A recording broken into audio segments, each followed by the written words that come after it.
Bienvenidos a la tertulia de educación universitaria de la Universidad Nacional Autónoma de México. Un servidor, Melchor Sánchez, les da la más cordial bienvenida.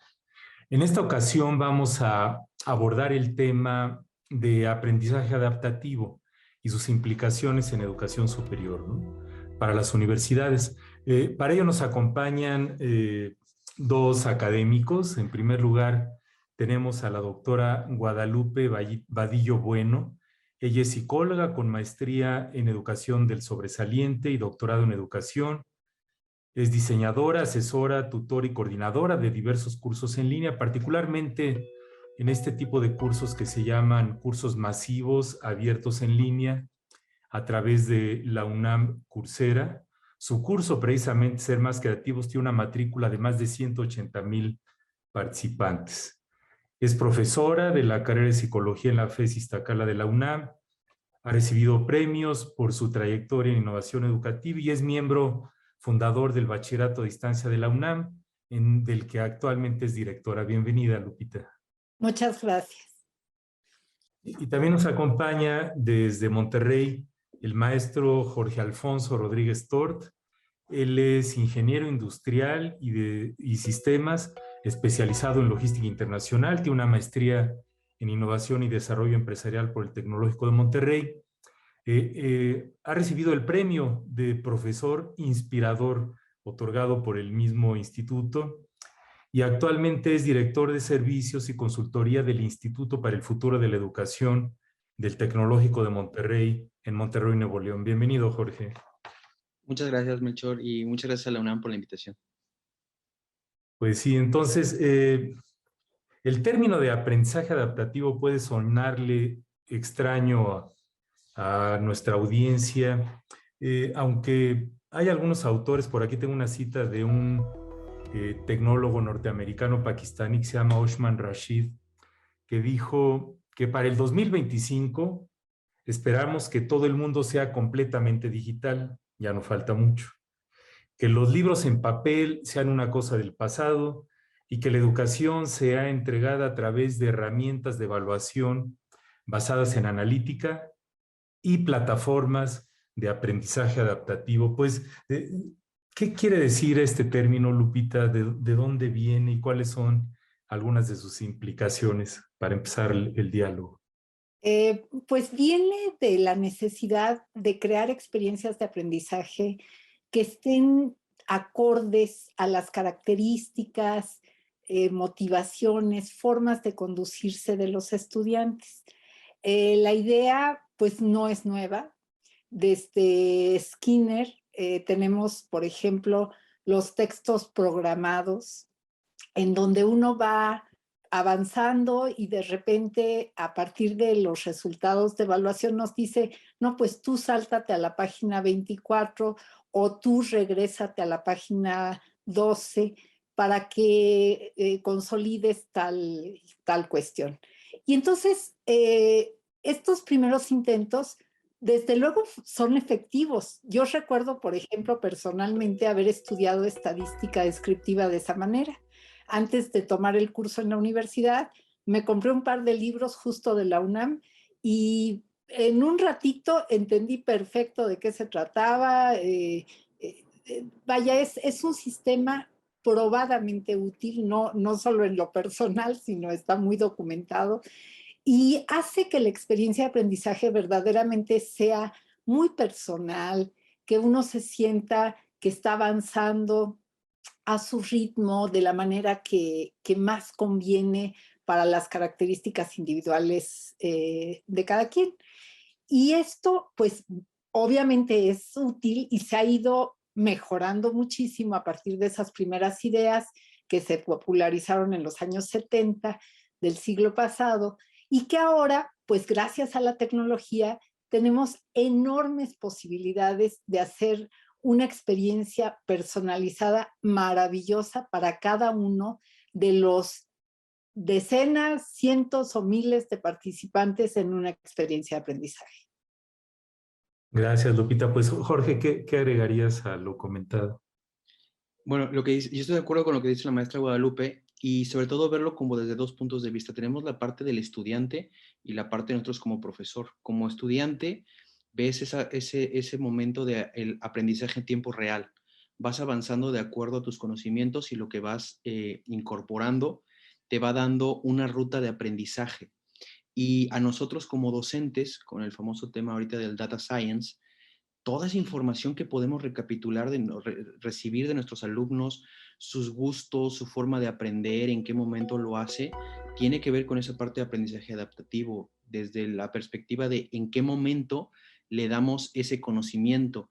Si se lo damos cuando esté en el gimnasio, en una cápsula de audio, si se lo damos por tarea en una película, si lo toma o lo recoge en un libro, en una lectura por la noche.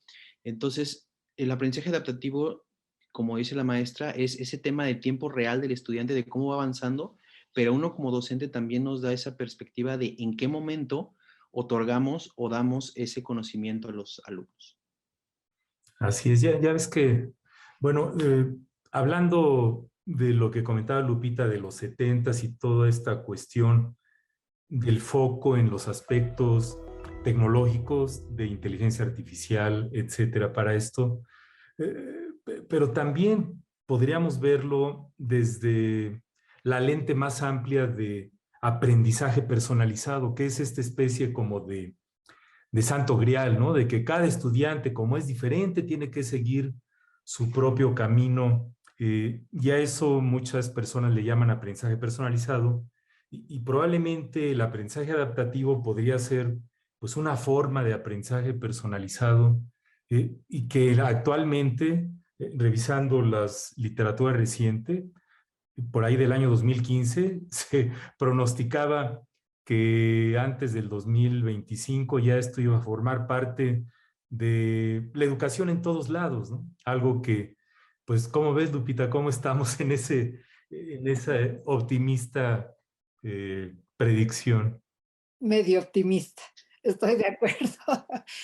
Yo creo que, la verdad, yo creo que casi todos los maestros tenemos ganas de que suceda eso en nuestras aulas, sean aulas físicas o en nuestro trabajo en línea.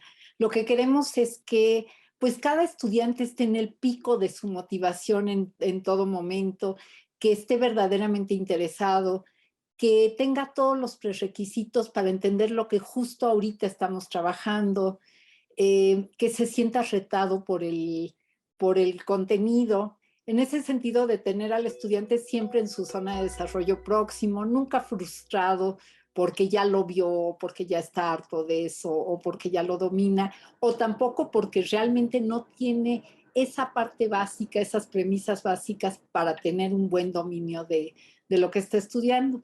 Entonces, bueno, yo creo que es algo que todos perseguimos desde el momento en que empezamos a ser maestros. Eh, y hay muchas soluciones sin tecnología o low-tech que hemos implementado. Yo me acuerdo que hace muchos años pues usábamos para los niños cuestiones como los learning centers, ¿no? Estos centros de aprendizaje en donde en cada esquinita del salón poníamos una tarea, una actividad en donde tenía pues instrucciones y recursos y demás. Y entonces yo el día anterior como maestra lo que hacía era clasificar para esta tarea qué niños estarían en el nivel muy alto, en el nivel muy bajo y en niveles intermedios. Y en función de eso les decía, a ver, les voy a repartir, ustedes son los verdes. Y los verdes a lo mejor eran el nivel muy bajo y entonces iban al lugarcito verde y trabajaban algo que tenía que ver con cosas de prerequisito muy sencillas. Los otros estaban en niveles intermedios y los altos pues iban a hacer un proyecto ya más elaborado. Y al final había una puesta en común. Pues esa es una forma sencilla, básica de hacer adaptación. No es totalmente efectiva en el sentido de que estamos trabajando más por subgrupos que por individuos. A esto se le llama pues modelos macroadaptativos, ¿no? En donde adaptamos como a lo que en general el grupo tiene. Y poco a poco pues hemos transitado hacia lo microadaptativo, hacia la fineza de exacto cada uno de nosotros dónde estamos y hacia dónde vamos. Yo creo que en la medida en que los modelos que incorporan analíticas del aprendizaje y también inteligencia artificial sean cada vez más populares, va a ser muy fácil que como maestros nos adaptemos a aprovechar esta información y tengamos las posibilidades de diseñar, si somos, por ejemplo, desarrolladores de modelos de trabajo en línea, pues los materiales de acuerdo a esas posibilidades. Y si trabajamos en aula física, pues aprovecharemos también seguramente lo digital para poder administrar recursos de manera diferenciada y para lograr que el estudiante verdaderamente se sienta muy cómodo en cada momento. Muchas gracias, Lupita. Bueno, Jorge, en el siguiente bloque seguiremos contigo sobre estas cuestiones de la definición y cómo ves la situación actual, ¿no? Yo creo que uno de los grandes retos que tenemos es que pasar del dicho al hecho a veces no es tan sencillo, sobre todo en países como el nuestro, donde tenemos esta enorme dependencia pues, de otros países y de otras, y sobre todo de las empresas de tecnología, que mucho del aprendizaje adaptativo que yo he visto en nuestro país ha sido porque pues, solicitan diferentes empresas, no voy a decir los nombres ahorita, de las que venden libros, que tienen una mercadotecnia impresionante de cómo están utilizando el aprendizaje adaptativo. Entonces, a continuación vamos a escuchar a unos especialistas sobre este tema, qué es para ellos el aprendizaje adaptativo y por qué debería ser considerado por las universidades.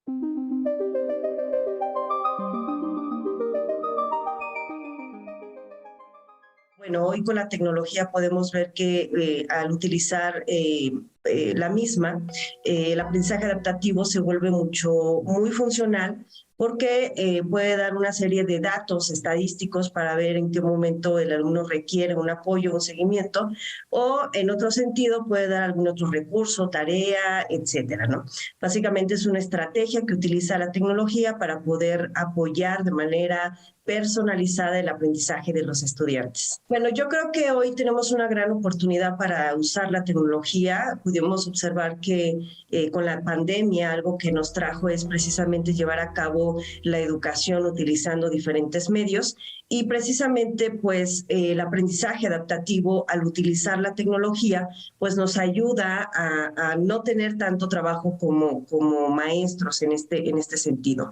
La educación se vuelve innovadora en este sentido y hay acciones precisamente que demandan esfuerzo por parte de los maestros y con la tecnología, bueno, puede ayudar a reforzar algún conocimiento específico del estudiante, dar alguna propuesta, dar alguna recomendación o simplemente que se nos envíe información como docentes para resarcir, por ejemplo, el aprendizaje con nuestros estudiantes, tener una sesión, se puede utilizar de diferentes maneras, ¿no? Las universidades o cualquier institución que utilice la tecnología o que pueda adecuarla al proceso de enseñanza y aprendizaje, pues es muy benéfica para el proceso de estudio o para el proceso de educación de nuestros usuarios, ¿no? El aprendizaje adaptativo es un método basado en la analítica del aprendizaje que permite individualizar la enseñanza a partir de la identificación de necesidades y preferencias de los estudiantes. Este análisis es posible gracias a la recolección de datos que se generan en ambientes o ecosistemas educativos virtuales a partir de la interacción que tienen los estudiantes con el entorno, es decir, con contenidos. Estos contenidos pueden ser videos, archivos PDF, hojas HTML interactivas, actividades, autoevaluaciones y otros más recursos. También se considera la interacción que tienen los alumnos con sus compañeros y profesores. Asimismo, Es importante señalar que el análisis de los datos que se recaban con base en el desempeño del estudiante permite identificar cuáles son las necesidades educativas que tienen en ese momento para generar rutas de aprendizaje centradas en el estudiante. Considerando el crecimiento y la cobertura del sistema educativo mexicano en general, así como la diversidad de las instituciones de educación media superior, es necesario reflexionar en la heterogeneidad del estudiantado que ingresa a la educación superior. Por ello, el aprendizaje adaptativo toma en cuenta los antecedentes y conocimientos previos de los estudiantes e identifica las brechas teóricas conceptuales con la finalidad de proponer rutas formativas que le ayuden a cumplir con los objetivos educativos, puede ser de un curso en cuestión o de varios cursos.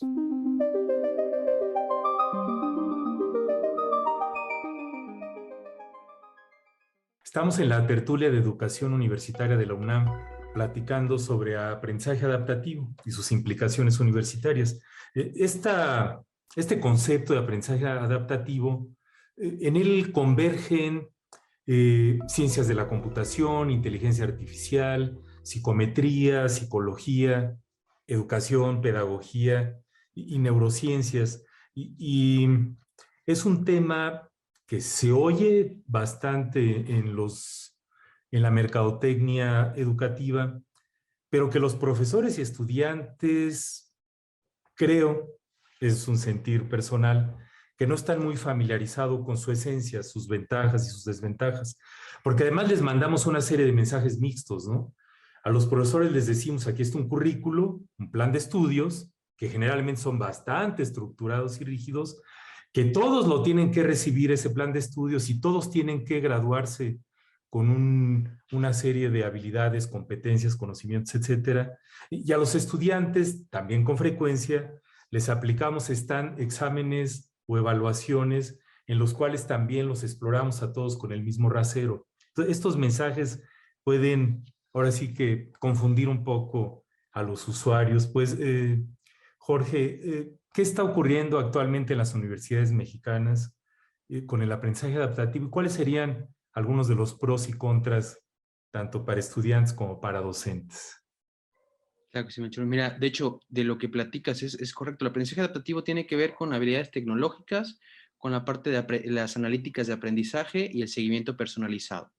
Entonces, al tomar estos 3 puntos, por ejemplo, desde la trinchera del Tecnológico de Monterrey, hemos tratado de implementar el aprendizaje adaptativo ahorita con el nuevo modelo TEC 21 y lo hemos desplegado, por ejemplo, en cursos de matemáticas de preparatoria, cursos de métodos estadísticos en profesional y algunos módulos para ciertas competencias.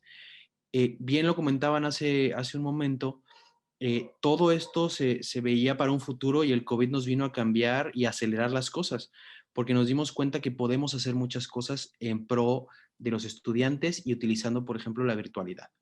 Sin embargo, el aprendizaje adaptativo requiere demasiada infraestructura en la parte tecnológica para ir soportando las bases y lo que se está haciendo. Hace unos 2 meses estuve en Panamá en un evento de educación patrocinado por una marca, donde me platicaron un sueño que me pareció muy interesante, porque Panamá como país, al ser pequeño, se da para un prototipaje de algo como esto, ¿no? Y el sueño viene en que el aprendizaje adaptativo podría venir desde la facilidad de poder manejar nuestros documentos. Ellos lo que me planteaban es que podían subir su información a un espacio y esa información podía ser checado por los demás, como pasa en Europa. Subes tu acta de nacimiento y no tienes que estar llevando copia y copia y copia cada que tienes un trámite. Entonces, en el aprendizaje adaptativo sería lo mismo. ¿Cuál es tu objetivo? ¿Sabes qué? Yo quiero llegar a ser ingeniero industrial, pero con especialidad en petroquímica. Bueno, durante tu aprendizaje adaptativo tienes que tomar estos cursos, tienes que ir aprendiendo esto, te va a tardar tanto tiempo y lo puedes hacer. Lo que estamos haciendo en estos ejercicios en el TEC es tratar de ayudar al estudiante en este tema de aprendizaje adaptativo en su carrera en el modelo TEC 21. Entran a un área donde tienen un abanico de posibilidades, pero no tienen que escoger desde el principio lo que quieren ser o quieren terminar de ser. Entonces, entran a un área, estudian toda la parte de ingeniería como base y luego ya deciden cuál sería el siguiente paso, hacia qué área más concreta me quiero enfocar, y luego ya al final mi especialidad. Entonces logras perfiles con temas muy diferentes y lo vivimos día a día. Yo soy ingeniero industrial, me especialicé en logística, me puse de maestría en innovación y todos mis diplomados, títulos y todo lo demás nobiliario, por decirlo así, ha sido de educación y me dedico 100% a la parte de educación. Entonces, ya es el perfil de lo que queremos llegar a ser. Te puedo comentar que desde el TEC, con el modelo TEC 21, es lo que estamos haciendo como ejercicio de aprendizaje adaptativo.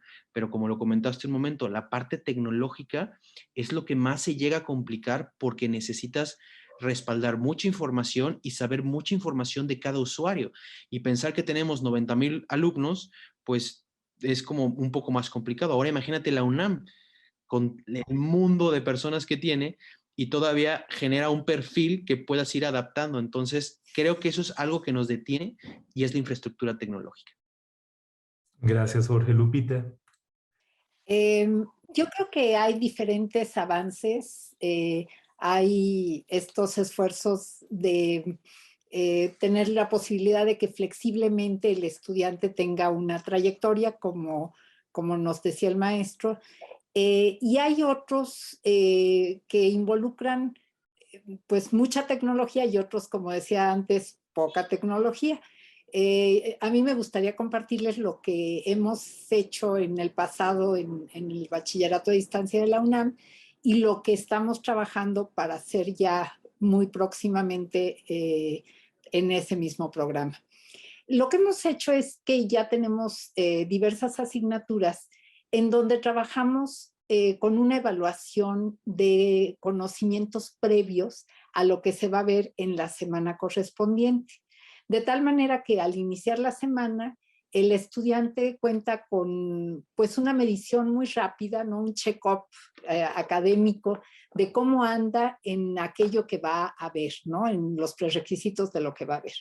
Y tenemos tres posibles resultados. Uno es que tenga el perfil exactamente o muy parecido a lo que estábamos esperando y que entra entonces a algo que llamamos trayectoria plata, que es lo esperado, lo que está en el programa de estudios, lo toma sin ningún problema.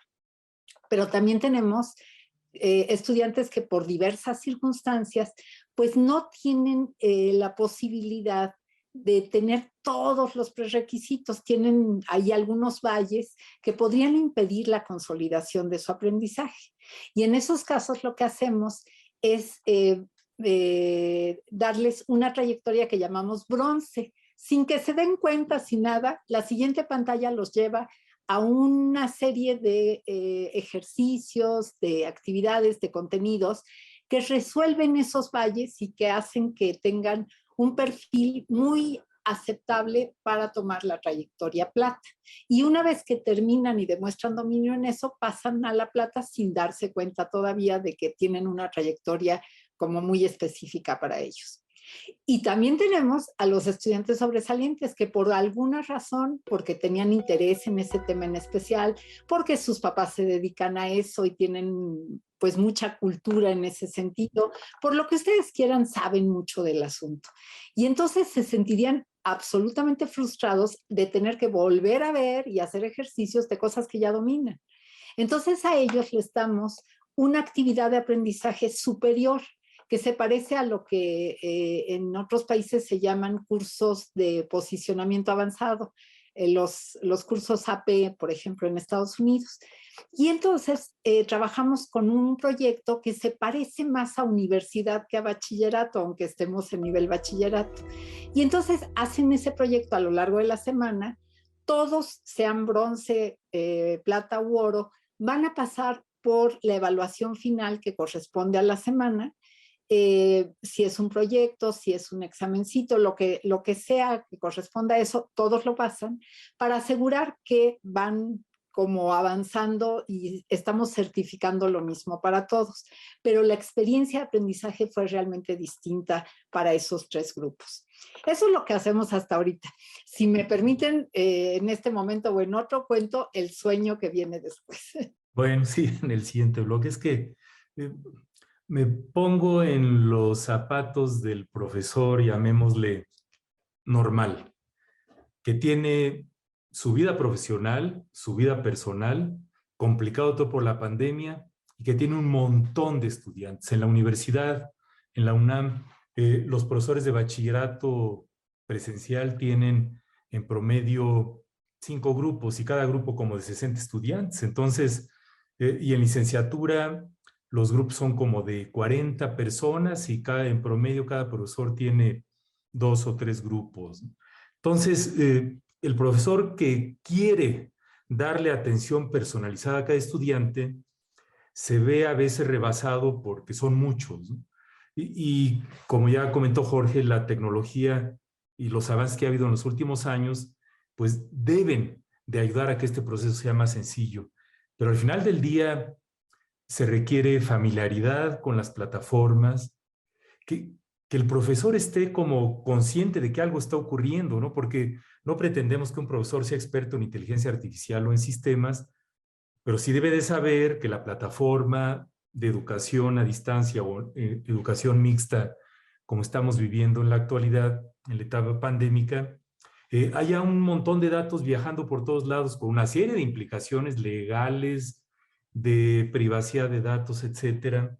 Y que además, si el profesor no participa en el diseño de las actividades para lograr las metas educativas, en los mecanismos de evaluación, puede sentirse como aislado, ¿no? Y los estudiantes, ellos creo que en este punto de vista no se van a poner a estudiar estas cosas de aprendizaje adaptativo en términos de sus aspectos conceptuales, pero lo viven y se les puede hacer más fácil o que ocupen menos tiempo y de sentirse mejor con este tipo de cursos.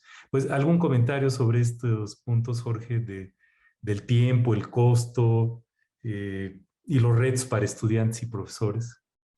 Sí, digo, lo comentábamos un momento, o sea, el reto tecnológico y de infraestructura es complicado. Y sí, como profesor, muchas veces tu objetivo principal es que el alumno aprenda. Y hacemos mil y un cosas. Recuerdo yo también, ya ves que cuando empecé de profesor hace, pues ya son 9 años,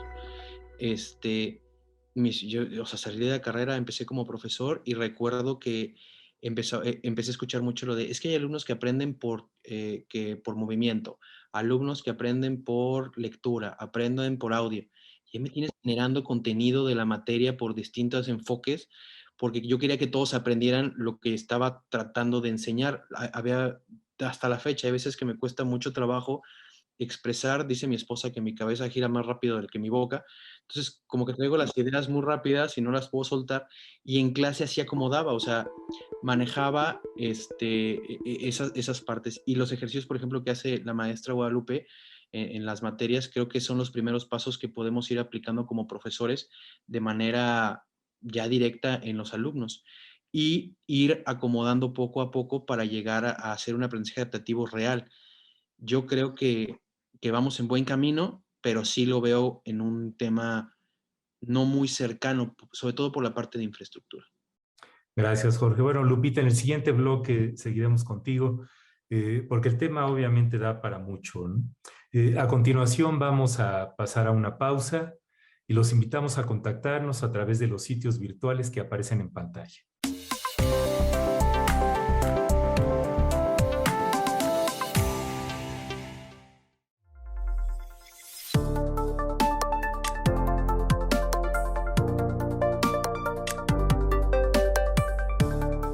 Estamos en la tertulia de educación universitaria de la UNAM platicando sobre gamificación.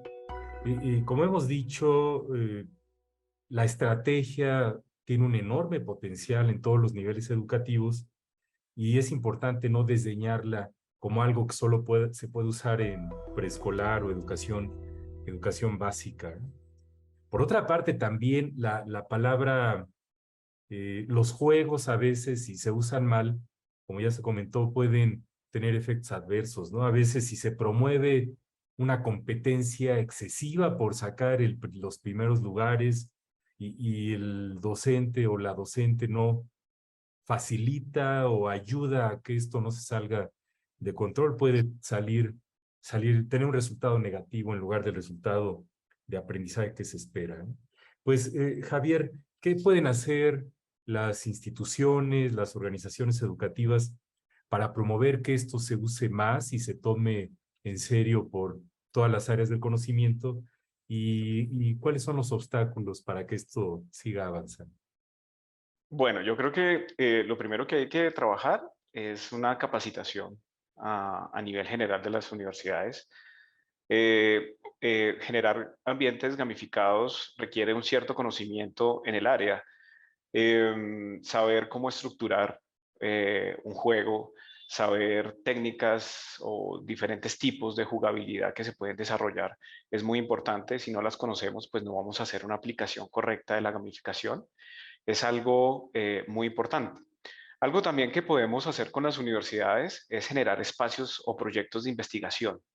Estos espacios investigativos nos permiten orientar y aprender también sobre el tema, porque pues digamos es un tema donde se pueden tomar muchos caminos y muchas veces no cogemos o no tomamos el camino adecuado. Entonces, los proyectos investigativos, involucrar a estudiantes, a profesores, a todo el cuerpo académico nos permite aterrizar y también generar como bases para el desarrollo de este tema. La incorporación de recursos tecnológicos también es algo muy importante, ya que las tendencias actuales de la gamificación requieren pues nuevas tecnologías, sobre todo en inteligencia artificial, en realidad aumentada. Ya vemos, por ejemplo, hablamos de metaversos, cosas de ese estilo que requieren pues una infraestructura, ¿sí? Ahí también hay que hacer una capacitación. No quiere decir que, como decíamos al principio, que las gamificaciones dependan únicamente de la tecnología, porque en el aula física podemos también aplicar estos elementos, pero también tenemos que ir de acuerdo a nuestro target, que son los estudiantes, y actualmente los estudiantes gastan muchísimas horas en esta actividad y tenemos que ir a la par con esto. Algo también bien importante es ir incorporando en las universidades el talento humano especializado que oriente también a los docentes, porque el docente por sí solo puede hacer elementos de investigación, pero si tenemos expertos en el área, digamos, facilitaríamos este trabajo y orientaríamos mejor estos ámbitos, ¿sí? Eso es como algo muy importante que me parece y dentro de la experiencia es el cambio de mentalidad. A veces creemos que ciertas actividades no se pueden realizar con estas experiencias gamificadas y se pueden realizar, pero el problema mayor es poder convencer no sé, a ciertas directivas, a ciertas personas que están en el ámbito educativo que consideran que esto no es importante o que no tiene un factor, digamos, que pueda funcionar a nivel educativo. Sí, eso es básicamente. Gracias, Javier. Mireia. Bueno, pues sí, yo creo que lo primero es que la universidad tiene que reconocer a la gamificación como una estrategia didáctica. Como decías hace rato, Melchor, es peligroso que se piense que por ser juego no se puede aprender. Entonces, esto va muy de la mano con dos cosas. Uno, como lo decía Javier, con la formación del docente, con la buena formación del docente, con la certificación del docente para que sea estratégico en cómo va a utilizar no solamente la gamificación, sino cualquier herramienta de aprendizaje. Hace rato comentaban de Kahoot y hubo un mal uso de Kahoot en la pandemia. Yo me acuerdo que llegué a una de mis clases y mis alumnos me dijeron, ¿otra vez vas a usar Kahoot? Porque todos los profesores pensaban que utilizando Kahoot ya estaban dinamizando la clase y ya estaban como muy de moda y ya estaban gamificando la clase y no es así. Como decíamos hace rato, aunque utilice el juego, esto no es un juego, ¿no? Tiene que ser una estrategia con una planeación muy específica, muy estratégica, para que enganchemos al alumno en el aprendizaje que él crea que está jugando, pero realmente está desarrollando competencias. Y competencias de su profesión, que las profesiones pues no son un juego, como lo decíamos hace rato. Entonces yo creo que la universidad se debe de permitir que profesores experimenten y creen este tipo de ambientes, porque a veces cuando un profesor se atreve a experimentar y a lo mejor no le sale a la primera la estrategia de juego, pues además de sentirse frustrado puede decir, ups, voy a salir mal evaluado y entonces voy a perder mi clase, mi trabajo, qué sé yo, ¿no? Entonces yo creo que las universidades deben permitir estos espacios para que el profesor pueda salirse de esa manera tradicional de dar clases y experimentar otro tipo de herramientas que le pueden ayudar y le pueden favorecer y no nada más motivar al alumno, ¿eh? Yo lo he experimentado en carne propia y te motiva muchísimo ver cómo tus alumnos se van enganchando y cómo le van poniendo nombres a sus equipos y cómo van logrando las metas y hasta te obligan a investigar un poco más sobre sus propios temas que están escogiendo. Entonces, la verdad es que sí, si la universidad se mete digamos que a esta dinámica, pues va a favorecer muchísimo más a que todos los profesores puedan experimentar. El uso de las apps gratuitas, como lo dijimos hace rato, bueno, puede ayudar a que los docentes pues también se puedan formar de manera independiente. Ya hay muchos cursos gratuitos en internet, videotutoriales que te pueden ayudar a ver cómo puedes utilizar estas aplicaciones gratuitas y que te puedan ayudar a una muy buena experiencia de aprendizaje junto con tus alumnos. Entonces, yo creo que por ahí va la fórmula, ¿no? Gracias, Mireya. Carol. Bueno, desde mi punto de vista, concuerdo con todo lo que han dicho, pero valga la redundancia, la realidad de todas las universidades es tan diferente, ¿no? Tenemos universidades que ya tienen observatorios de tecnología desde hace muchos años y otros que apenas estamos empezando. Pero yo creo que lo fundamental es entender que esto llegó para quedarse. Que no el hecho de, bueno, todavía yo no logro entender cómo denominar el modelo en el que vamos a regresar, que no por estar en un sistema presencial ya voy a abandonar todo esto, ¿no? Sino que tenemos que incorporarlo porque hemos visto que ha funcionado. Entonces yo creo que lo fundamental es la capacitación, como ya han dicho los compañeros, pero no únicamente instrumental. O sea, porque a veces nos enfocamos en que el maestro aprenda a usar la herramienta, sino que sepa para qué la va a usar, cuándo lo va a usar y decir, bueno, ¿para qué la estoy usando? Que creo que es lo que a veces nos falta un poco, ¿no? Y también hacer colaboración entre las distintas instancias de las universidades para no depender únicamente de juegos gratuitos, porque luego yo he visto que hay hasta errores ortográficos en quizzes, ¿no? Dices, caray, voy a tomar este juego, pero está mal la respuesta o está mal escrito. La UNAM tiene N cantidad de laboratorios, de institutos en los que se puede crear colaboración a partir de las necesidades particulares de cada plan de estudios. Si bien sabemos que es muy difícil mover planes y programas, pero sí se pueden proponer laboratorios, observatorios en cada una de las universidades a partir de la necesidad de sus planes y de su población de estudiantil, ¿no? Para tener, no depender, las herramientas gratuitas son fabulosas, pero no garantizan que sean, que tengan una calidad, por decirlo de alguna forma, ¿no? Y creo que también un obstáculo es a veces saturarlos a los alumnos, como decía Mireya, así otra vez Kahoot, y sí se te quedan viendo así como que ya va a empezar con su musiquita, ¿no? Entonces, sí, porque luego hay unas musiquitas que, bueno, hasta de Halloween te ponían. Sino presentarles estas opciones a los maestros y que ellos sepan cuáles va a servir. Y también no pelearnos con lo tradicional.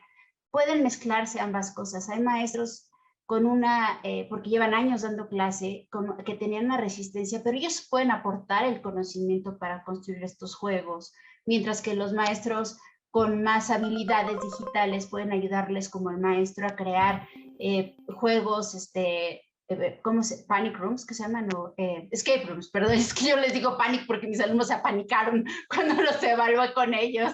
Entonces me dicen, ¿ves otra vez juegos de pánico? Yo, no son ni nada por el estilo. O simplemente hasta un QR. Yo un día les escondí QR en un jardín y tenían que encontrarlo y eran pistas y estuvo fabuloso. Ellos felices de estar en el patio, ¿no? Saber que no necesariamente tiene que ser que usted, maestro, tenga que programar, sino empezar a explicar qué es la gamificación desde y mostrarles las posibilidades que hay e invitarlos a participar en esto. Y un obstáculo es saturar. Yo creo que eso es lo que debemos de evitar. Como en algún momento voy a infografitis, como yo le digo, que toda la infografía, pues la gamificación es una opción, como bien dijo la maestra, dentro de las múltiples pedagogías activas que tenemos ahora, la aula invertida, todas estas opciones. Es una de tantas. Gracias. Muy bien, gracias, Carol. Sí, es que como después de escucharlos hay todo un horizonte, ¿cómo llamarle? Pues sí, un abanico gigantesco de opciones y nunca como ahora los docentes y las docentes teníamos tantas herramientas para promover el aprendizaje profundo en los estudiantes, ¿no?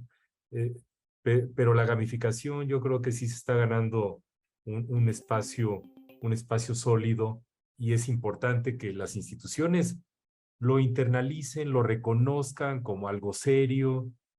Obviamente no es teoría de juegos, ¿no? La teoría de juegos, eso es de matemáticas y economía, aquí estamos hablando de otra cosa, pero si yo en mi informe anual de académico, de docente, pongo que participé en un curso de gamificación, pues que las personas evaluadoras de los académicos en las universidades sepan reconocerlo como algo tan sólido como que aprendí una nueva técnica de biología molecular, sino que son parte que puede ayudar mucho a nuestra docencia.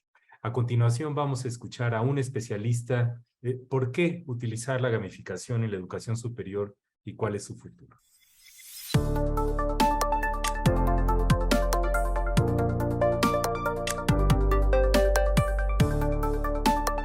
Bueno, un gran problema que actualmente tienen las universidades es mejorar sus didácticas, ya que la mayoría todavía tienen la forma tradicional.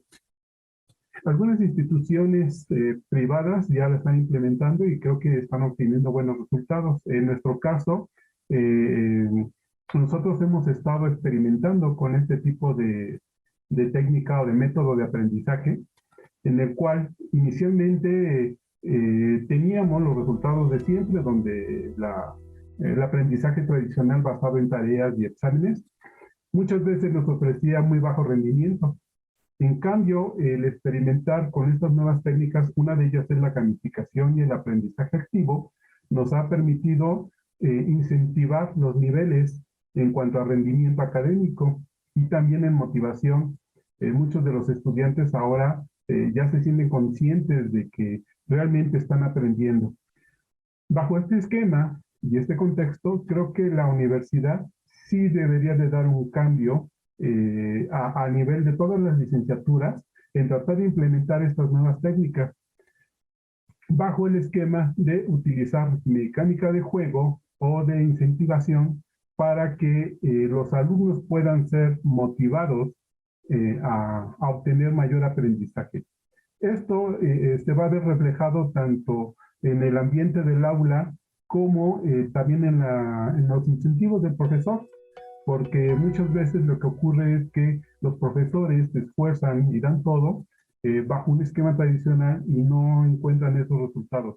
En cambio, el tratar de dar este giro, este cambio, aunque también incluye mucho trabajo del profesor, también hay mucha motivación porque los alumnos realmente aprenden, se sienten motivados y esto genera un ambiente muy, muy ameno en el aula.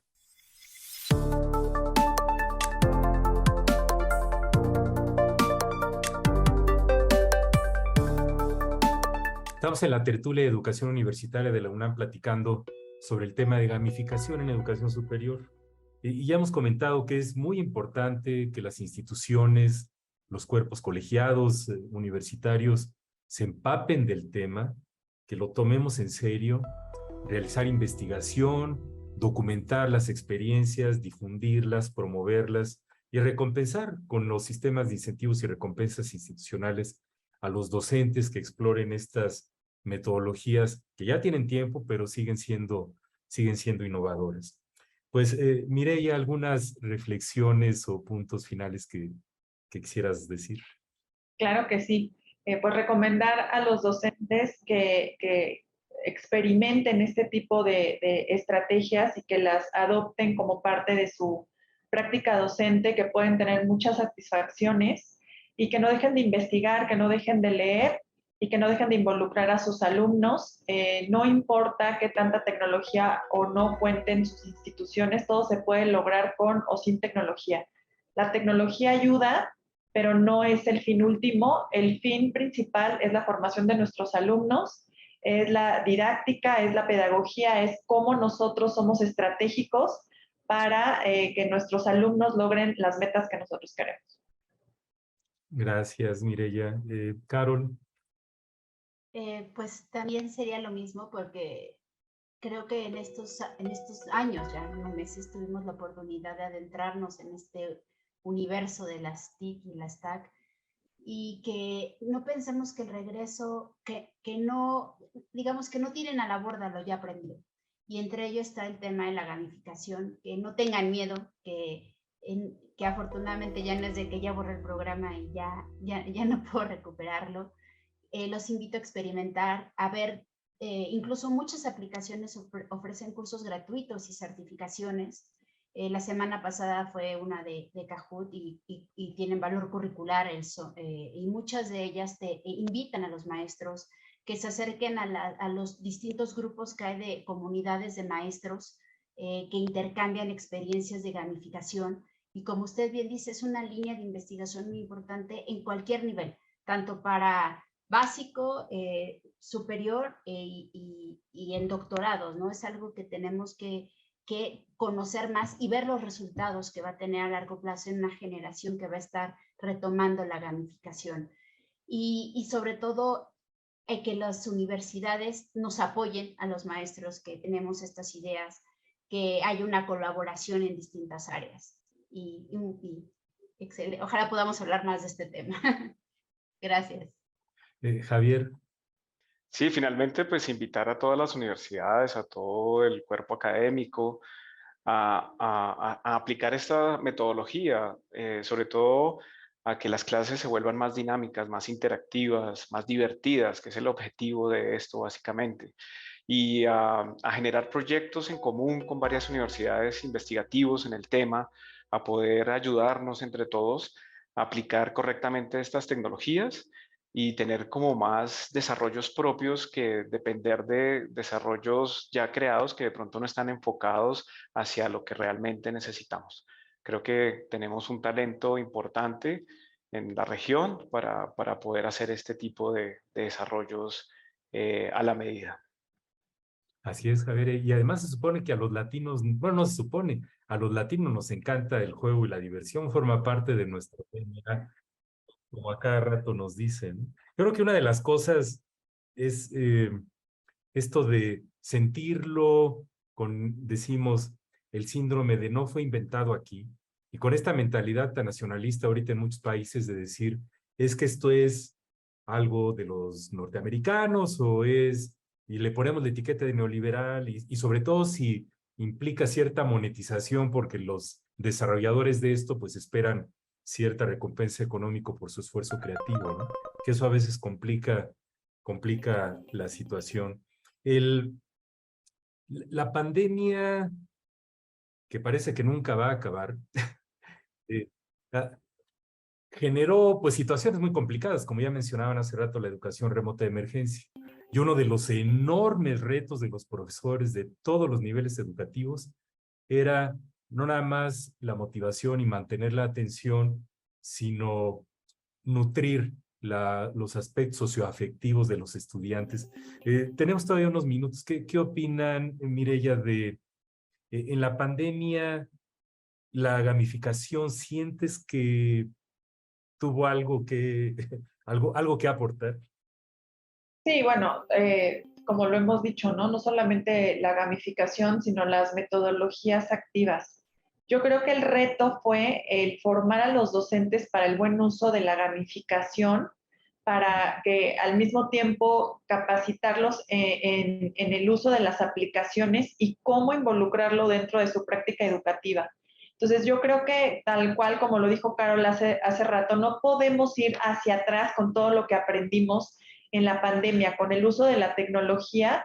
en conjunto con estas metodologías, estas nuevas metodologías activas, donde el aprendizaje de los alumnos es el centro y la responsabilidad también va más hacia los alumnos. Entonces, creo que la gamificación efectivamente es una herramienta que ayudó mucho en la pandemia y creo que puede seguir siendo un apoyo para los docentes y para los alumnos sin duda alguna, ¿no? Entonces, nada más la invitación es no dejar lo que aprendimos gracias a la pandemia como una estrategia de emergencia y reactiva, sino ahora como unas estrategias ya mucho más profundas y que sepamos cómo y cuándo las vamos a utilizar.